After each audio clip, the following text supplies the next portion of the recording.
Sampurasun minasan.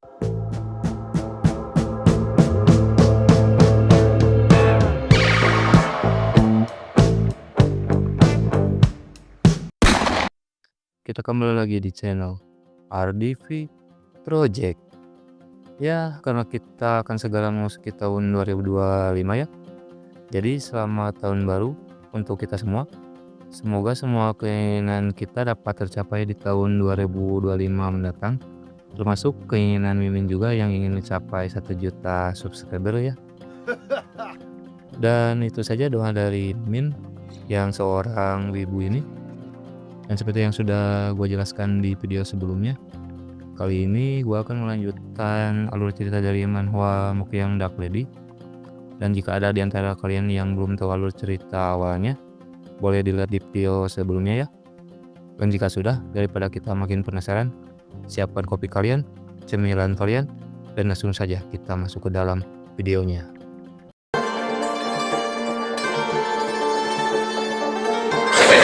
Di video sebelumnya, kita mengetahui jika Mokyang telah meninggalkan keluarga Blair untuk pergi berpetualang di dunia luar ya. Lalu di chapter kali ini, kita diperlihatkan Mokyang yang sedang menyantap daging hasil dari buruannya di malam itu. Dan di saat dia sedang asik memakan makanan tersebut, tiba-tiba ada sesosok master serigala yang muncul di kedalaman hutan yang gelap gulita.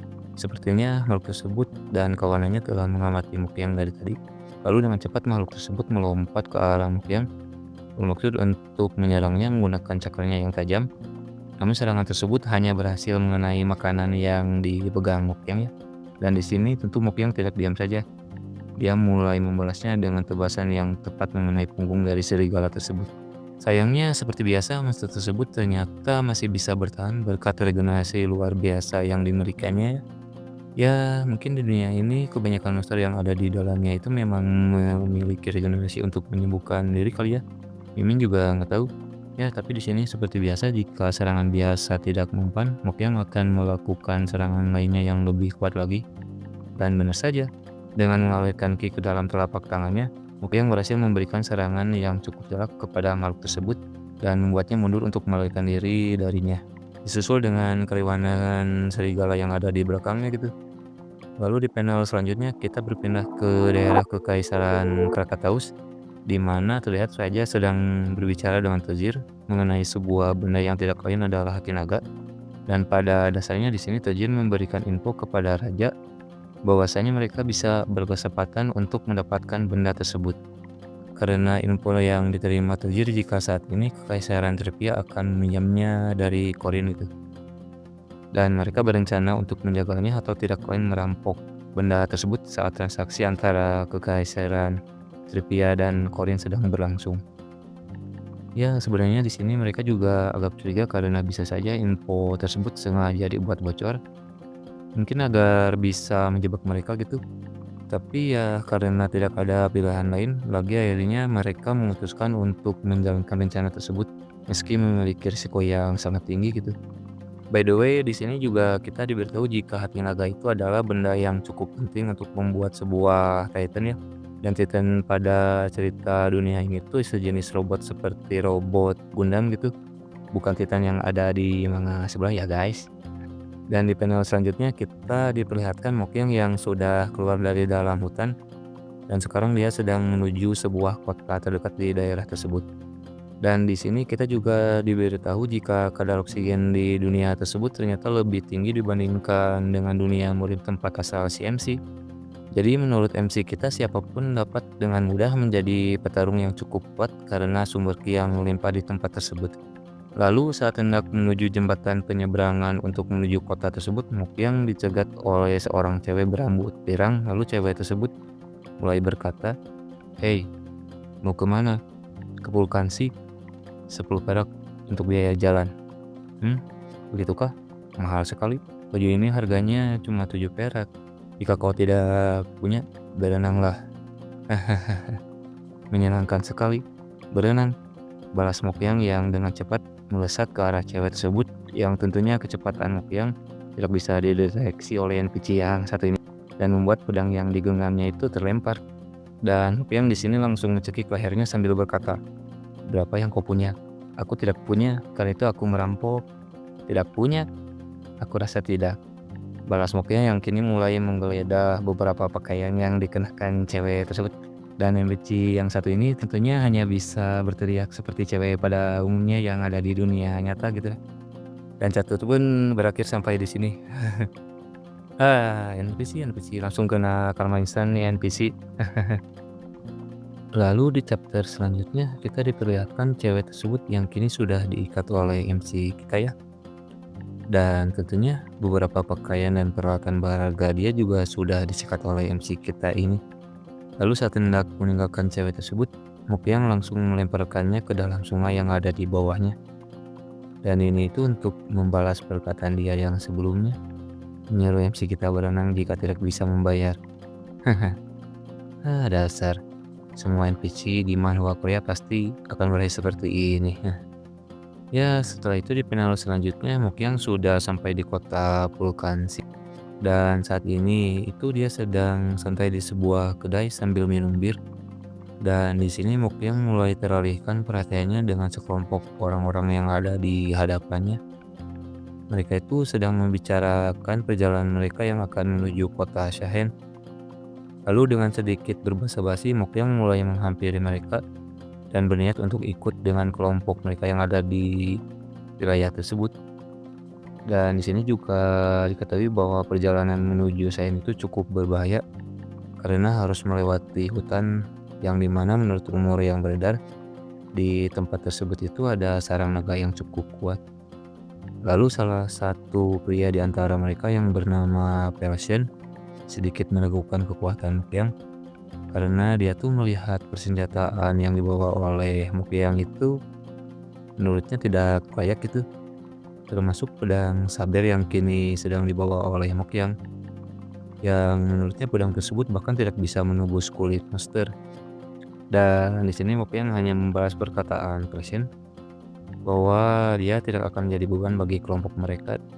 Lalu Mokyang juga meminta Persian untuk memperlihatkan senjatanya karena tadi dia sempat menyinggung tentang senjata yang dipakai oleh MC kita ini. Dan tanpa pikir panjang, Persian mulai mengeluarkan pedangnya lalu segera menyerahkannya kepada Mokyang.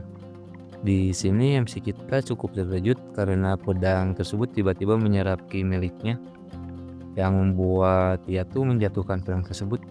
Dan melihat MC kita menjatuhkan pedang tersebut, Persian mulai berkata, sangat jeli untuk tahu pedang mantra ini.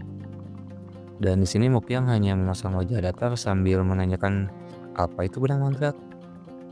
Dan tentunya Persian cukup terkejut karena ternyata Mokyang tidak mengetahui apa itu pedang mantra.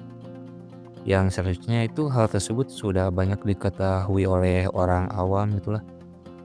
Dan di sini Mokyang hanya membalasnya dengan mengatakan jika dia tuh tinggal di pinggiran kota, jadi wajar saja jika dia tidak tahu hal tersebut. Lalu Persian mulai menjelaskan jika pedang mantra itu adalah pedang yang menggunakan mantra yang disihir ke dalam pedang dan menggunakan banyak mana. Dan di sini Mokyang juga ternyata tidak mengetahui mana gitu apa. Dan mulai menanyakan kepada Persian mana itu apa gitu. Dan hal tersebut membuat pria di samping Persian yang bernama Gaston cukup dibuat gehel gitulah. Karena menurutnya itu sangat aneh jika ada orang yang tidak tahu tentang mana. Karena pada dasarnya mana itu seperti fondasi dari dunia ini sendiri gitu, pikir Gaston. Dan di sini juga Mokyang sekali lagi menjelaskan kalau dia tuh tinggal di pinggiran kota yang cukup terpencil gitu. Jadi ya menurutnya wajar jika dia tidak tahu hal tersebut. Lalu Persian mulai menenangkan Gaston dan menyuruhnya untuk menjelaskan saja kepada Mokyang tentang konsep mana yang ada di dunia tersebut. Gaston pun di sini mulai menjelaskan jika mana adalah sumber energi yang menggerakkan dunia dan semua makhluk hidup pasti mengandung mana, setidaknya sampai batas tertentu. Mendengar penjelasan dari Gaston, Mokyang akhirnya cukup mengerti dengan konsep mana. Ya, konsep mana yang ada di dunia tersebut ternyata itu tidak berbeda jauh dengan ki yang ada di dunia Murim, ya tempat asal si MC gitu. Dan itulah juga alasan kenapa pedang yang diberikan oleh Persian tadi tiba-tiba menyerap ki milik Mokyang. Melihat Mokyang yang mulai memahami konsep mana, Tanpa pikir panjang, Persian meminjamkan kembali pedang besar miliknya dan menyuruh Mokyang untuk meneriakkan mantra Fire Blade. Dan saat memegang pedang tersebut, Mokyang mengucapkan mantra tadi, dan benar saja, pedang tersebut kini mulai dikelilingi oleh aura berwarna merah di sekelilingnya. Dan menurut Mokyang tuh hal tersebut cukup luar biasa karena hanya membutuhkan energi ki yang cukup sedikit untuk menghasilkan efek yang sebesar itu. Lalu Mokyang mulai menanyakan mantra lainnya yang bisa dia gunakan pada pedang tersebut kepada Persian. Lalu Persian menjawab jika mantra lainnya itu adalah sejenis mantra pelindung bernama Force Shield atau apalah gitu di sini. Ini juga bingung gitu. Di sini Mokyang langsung meneriakkan Force Shield di tempat tersebut, dan ternyata tujuannya itu tidak lain untuk melindungi mereka dari serangan anak panah yang dilemparkan oleh seseorang ke arah mereka gitu dari luar. Dan chapter pun berakhir sampai di sini. Ini gimana gitu ya? Keren banget nih MC. Dia bisa dengan tepatnya memprediksikan serangan dadakan dari luar dan langsung memblokirnya dengan hal yang baru saja dia pelajari gitu. Keren nih MC yang satu ini. Di chapter selanjutnya kita diperlihatkan jika orang yang sebelumnya menyerang Mokyang dengan anak panah, dia tuh dibuat cukup terkejut karena ternyata Mokyang sudah mengetahui serangan yang akan dilancarkannya, dan dengan mudahnya gitu dia memblokir serangan tersebut. Dan di sini Mokyang mulai kembali bertanya kepada Persian apa pedangnya itu memiliki serangan sihir gitu. Persian pun di sini langsung menjawab, arahkan pedangmu ke target dan teriakkan Fireball. Ya, seperti biasa. Di sini Mokyang langsung meneriakkan Fireball ke arah orang yang sebelumnya menyerang mereka gitu. Dan serangannya itu cukup luar biasa untuk orang yang baru pertama kali menggunakan mantra. Sampai-sampai membuat musuhnya itu kabur ketakutan gitu. Di sini Persian dan Gaston juga cukup tidak menyangka gitu jika ada orang sekaliber Mokyang, dimana dia tuh kan baru pertama kali mempelajari mantra, tapi sudah bisa membuat serangan sehebat itu hanya dengan mempelajarinya sekali saja gitu. Ya di sini sih menurut Mimin wajar aja ya, toh kan dia main karakter gitu di dunia ini. Ya setelah beberapa saat, seorang wanita dari kelompok Persian yang bernama Mineria mulai menghampiri Mokyang. Dia tuh menghampiri Mokyang sambil memperkenalkan diri, dan Mokyang juga mulai memperkenalkan dirinya kepada mereka dan berkata jika namanya itu adalah Dak. By the way, ini tuh nama pemberian dari Tiara ya, alias sang loli kita tercinta. Dan entah kenapa di sini Mokyang mulai menggunakan nama tersebut di dunia ini gitu ya. Jadi mungkin kedepannya juga Mimin akan menggunakan nama Dak ini untuk sebutan MC kita ya. Karena dia tuh di cerita ini kedepannya akan terus menggunakan nama ini gitu. Ya, dan nama ini juga menurut Mimin cukup oke gitu, cukup simple. Ya udah lanjut ya. Di sini Mineria mulai bertanya kepada Dak apakah panah tadi itu diarahkan kepadanya. Lalu Dak hanya menjawab jika dirinya tuh sampai saat ini tinggal di pinggiran kota. Jadi dia tidak tahu jika sesuatu yang dia lakukan tuh bisa menyinggung seseorang atau tidak. Ya padahal tuh sudah jelas jika pria tadi itu pasti seluruhannya cewek NPC yang sebelumnya merampok MC kita ya. Tapi di sini karena Dak sedikit menyangkalnya, Mineria mulai berasumsi jika mungkin panah tersebut diarahkan kepada Mikael, yang juga merupakan anggota party dari Persian. Dan sama seperti Dak, Mikael juga menyangkalnya karena dia merasa tidak memiliki dendam dengan seseorang ya. Di sini juga terungkap jika orang yang tadi menyerang mereka itu ternyata bagian dari guild pencuri ya. Kemudian salah satu di antara mereka mengusulkan untuk mengejar orang yang tadi melarikan diri. Dan tentunya hal tersebut ditolak oleh Persian ya, karena mereka tidak mau berurusan dengan guild pencuri karena itu cukup berbahaya gitu ya ungkapnya. Lalu Persian memutuskan untuk pergi saat itu juga karena dia tidak mau jika mereka diserang kembali oleh salah satu party dari guild pencuri saat sedang tertidur gitu di tempat tersebut. Karena menurutnya itu akan lebih aman jika mereka mendirikan tenda saja di hutan, dan tentunya ada salah satu orang yang berjaga di luar gitu, daripada harus istirahat di tempat tersebut. Dan akhirnya mereka pun bergegas pergi dari tempat tersebut untuk langsung menuju kota Sahen, tempat yang jadi tujuan awal mereka ya. Dan di perjalanan, Duck dan Persian sedikit berbincang tentang usia Duck yang menurutnya itu dia tuh terlihat lebih muda daripada usia aslinya. Dan di sini Duck mengatakan jika usianya itu sekitar 25 tahun gitu. Padahal usia asli ini MC sudah lebih dari 70 tahun. Gak kebayang tuh apa reaksi mereka jika mengetahui umur asli MC. Ini mah the real awet muda. Ya mirip Mimin sih, awet muda. Ya di tengah perjalanan mereka berpapasan dengan sekelompok prajurit yang dipimpin oleh pria yang menggunakan armor hitam, yang sempat membuat Duck sedikit penasaran tentangnya gitu. Lalu Persian menjelaskan jika pria tadi itu adalah Baron Andre yang baru saja lulus dari Kapten Kesatria. Lalu Mikhail yang ada di samping Duck menyaut bahwa untuk menjadi Kapten Kesatria itu minimal orang yang sudah menguasai aliran mana sampai tahap tertentu ya. Dan di sini juga terungkap fakta bahwa Kekaisaran Korin yang merupakan kekaisaran terkuat itu juga hanya memiliki 100 orang yang sudah menjadi Kapten Kesatria ya. Dan seperti itulah gambaran susahnya menguasai aliran mana di dunia tersebut. Tapi di sini Duck berkata dalam hati jika pria tadi itu bahkan tidak layak untuk pemanasan dengannya. Jadi ya apanya yang hebat itu menurutnya. Ya akhirnya malam pun tiba dan mereka memutuskan untuk mendirikan tenda di sana. Bermaksud untuk sekedar istirahat di sana sambil mengisi perut. Lalu di kejauhan terlihat ada seorang wanita elf berambut pirang yang sedang mengawasi mereka. Dan dia tuh ternyata pemimpin dari wanita atau si NPC yang sempat Duck permalukan tadi ya. Ya di sini sudah jelas jika nih NPC keheuleun gitu ka si Duck. Ya dia tuh kehel karena telah diapain gitu tadi sama si Duck, dibeli gira kan. Nah, jadi dia mengadu kepada pemimpinnya gitu untuk membalaskan dendamnya. Lalu saat sedang mengawasi Duck di kejauhan, elf tersebut sedikit terkejut karena Duck juga menatap ke arahnya seperti sudah mengetahui jika dia sedang diawasi gitu. Lalu elf tersebut menanyakan tentang kemampuan Duck kepada bawahannya itu, yang membuatnya itu sedikit tertarik tentang Duck yang menurutnya cukup kuat untuk dihadapi. Dan chapter pun berakhir sampai di sini.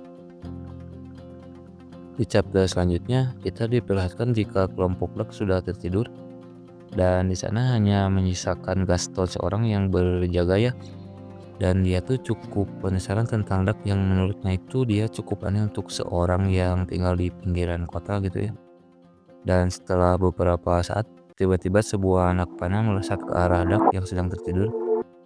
Tapi Duck juga langsung terbangun dan bereaksi dengan membelah anak panah tersebut menjadi dua bagian. Namun hal tersebut justru malah memicu sebuah ledakan karena ternyata anak panah tersebut sudah dilengkapi dengan mantra peledak ya. Dan hal tersebut tentunya membuat Persian dan teman-temannya yang sedang tertidur langsung terbangun dan dibuat cukup terkejut dengan kejadian yang baru saja terjadi di sana ya. Di sini terlihat mereka sedikit khawatir dengan keadaan Duck karena Ducklah yang paling banyak menerima damage dari serangan tadi.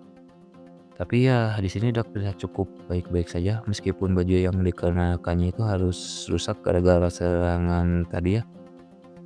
Lalu Persian menyuruh Duck untuk menyembuhkan diri dulu dan jangan memaksakan untuk menyerang balik kepada musuhnya itu ya. Tapi di sini Duck tidak menghiraukannya dan dengan cepat langsung melesat ke arah elf yang tadi menyerangnya itu.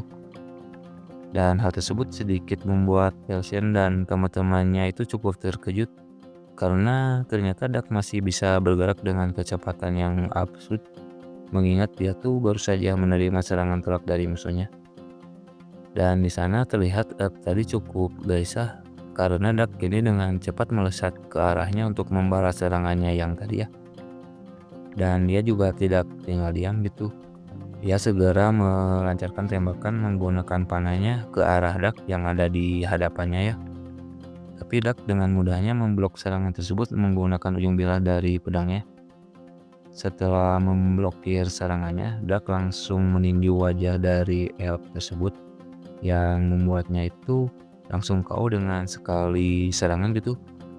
Ya kan sudah gue bilang gitu, jangan berani macam-macam dengan MC kita yang satu ini. Ya jadinya ya seperti ini. Di sini Dak juga langsung melancarkan serangan kepada dua orang bawahan dari elf tersebut yang pastinya mereka langsung dibuat tak berdaya oleh MC kita satu ini ya. Dan lucunya tuh setelah mengalahkan mereka semua, Dak langsung berinisiatif mengambil pakaian yang dikenakan oleh salah satu bawahan elf tersebut yang membuatnya itu langsung trauma gitu dengan kebarbaran Dak. Ya gimana nggak trauma gitu ya? Masa dia kudu dibulkiran gitu ku lalaki? Urang we kitu namun kudu dibulkiran ku lalaki mah pasti ya trauma gitu lah kalau secara NPC lalaki ya.